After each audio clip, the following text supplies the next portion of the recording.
through the fires of a saved world, finally accomplishing his mission that Jiren sent him out to fulfill. Gohan turns back to his would-be commander and says, "I have to look for my limits. That's all that matters to me in this fight.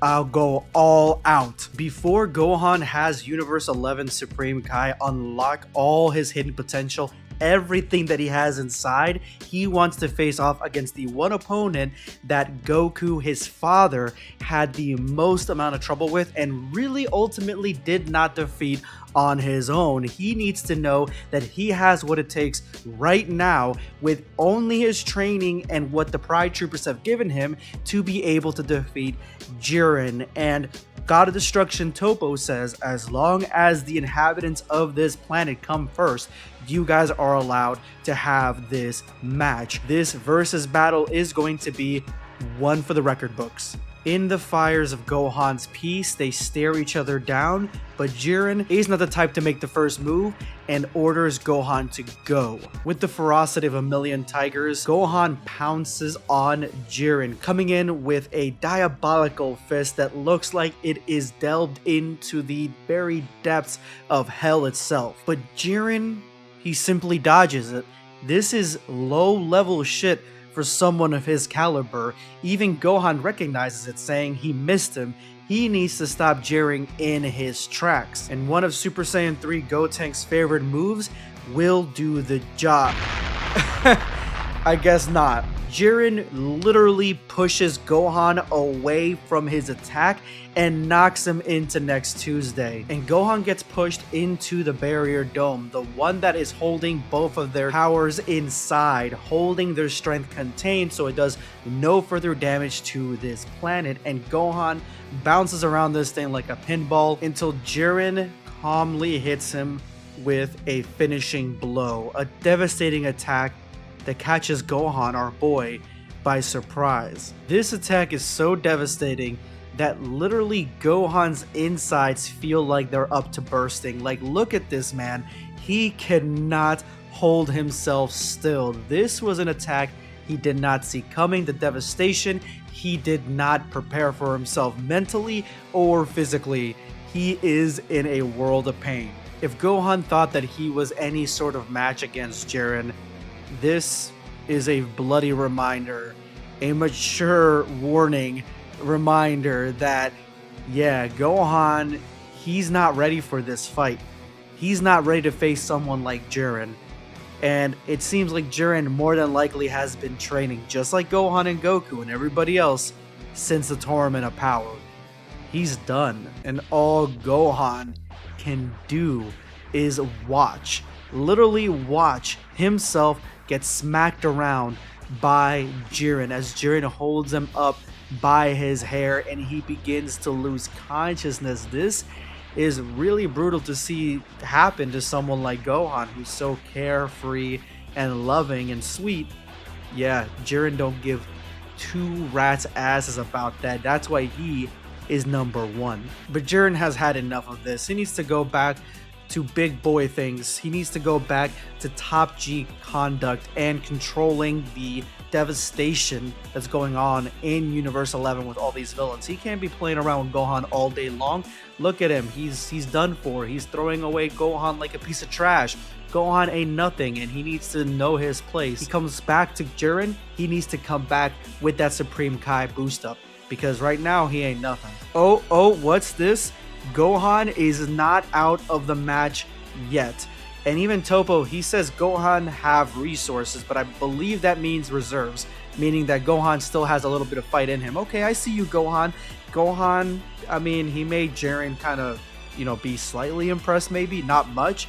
Gohan going in for another attack. And then just gorgeous artwork, just phenomenal. This stuff needs to be in a museum. Basically, Gohan misses again, and Jiren comes in with a counterattack again.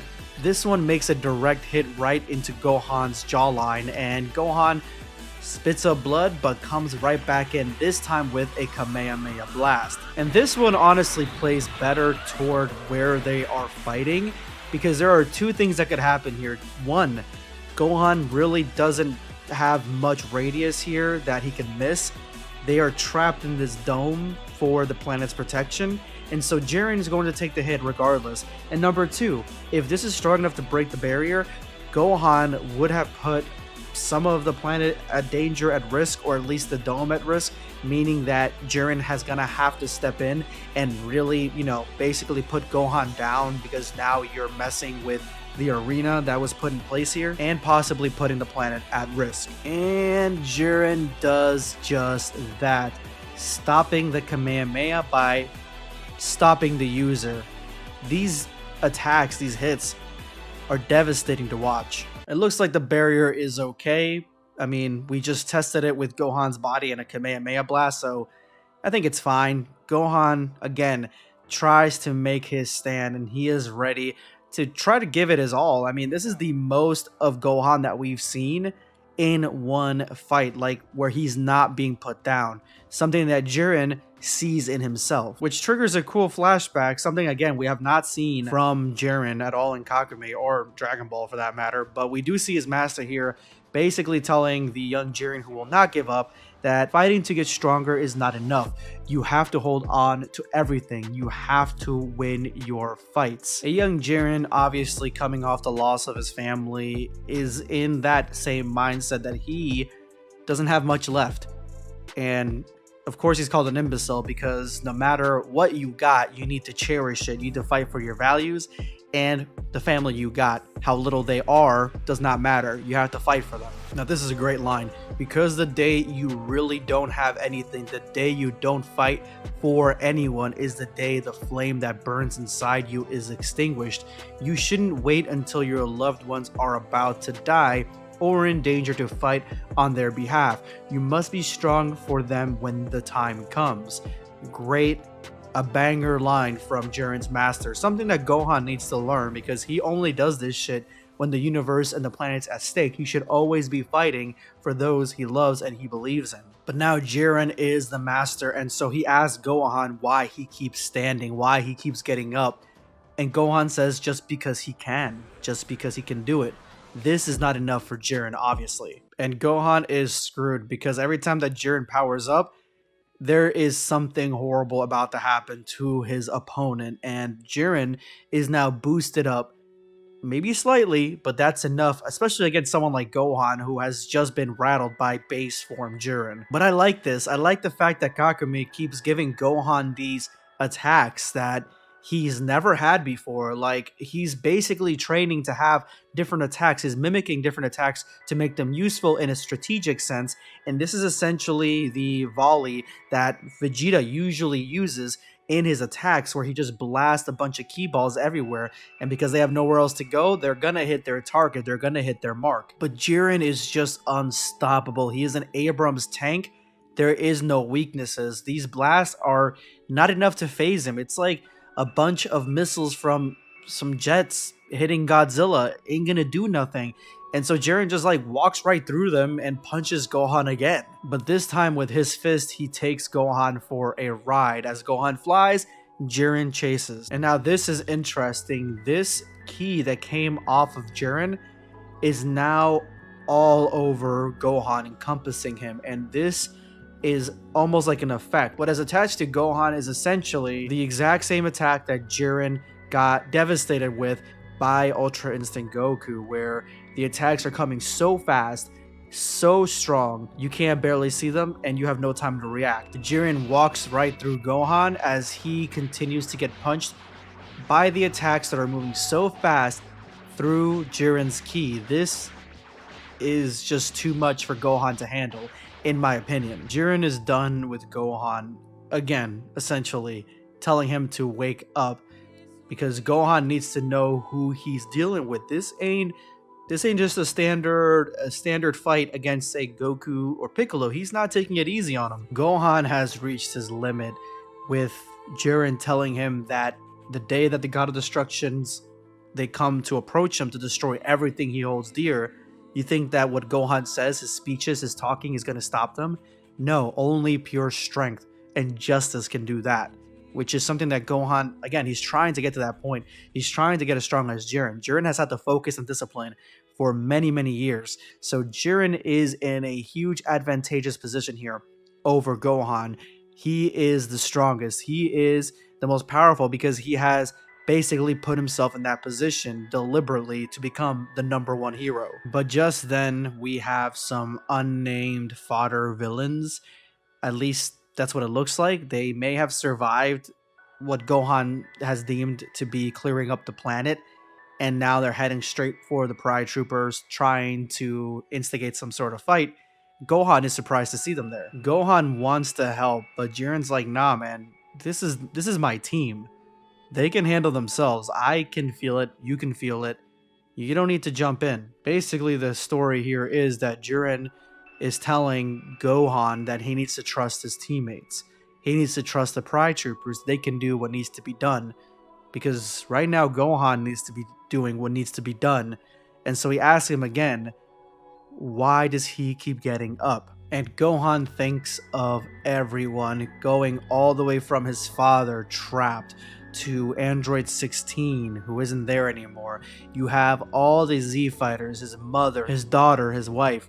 Everyone is there. He's thinking about all of them. That's why he wants to be a hero. Jiren realizes he needs to push Gohan a little bit further. That's what he's doing here. To Castrol's displeasure here, he is going to try to kill Gohan. And he uses a full power fist. This is in the style of One Punch Man. I mean, look at this right here. This is the final punch. This is the finishing punch. This is the death blow that One Punch Man Saitama normally uses it. This artwork is just impeccably gorgeous, man. It's something of beauty. Gohan dodges it. He dodges it. It goes right over. This is enough to almost break the barrier of its own. Margarita is looking pleased as to what Gohan is doing here. But then Gohan goes in with his own punch, trying to put all his ki and energy into that, only to have it miss. Jiren dodges it, not effortlessly, but he does dodge it. And you can see right here, he cut Jiren's cheek. He waited for Jiren to go in for the death blow. That was the opening that he needed. That's the same thing that Hit was saying, that the moment someone's going in for their death blow, that is their weakest point. And that's what Gohan did. He used strategy against Jiren to cut him in the face and go right past him with all his strength, all his might, everything he had to give. And at the end of the day, I would say that this is a victory of sorts for Gohan, somebody who really has been pushing himself well beyond his limits since the beginning of Kakumei. And now he has reached those limits by hurting the #1 hero in Universe 11, the Pride Troopers. He is ready for the Supreme Kai to unlock all his strength. This was a great chapter. I love it. I cannot wait for the next chapter, guys. Let me know in the comments below what you guys thought. Did you guys think it was awesome? Because I thought it was awesome. Subscribe for more content.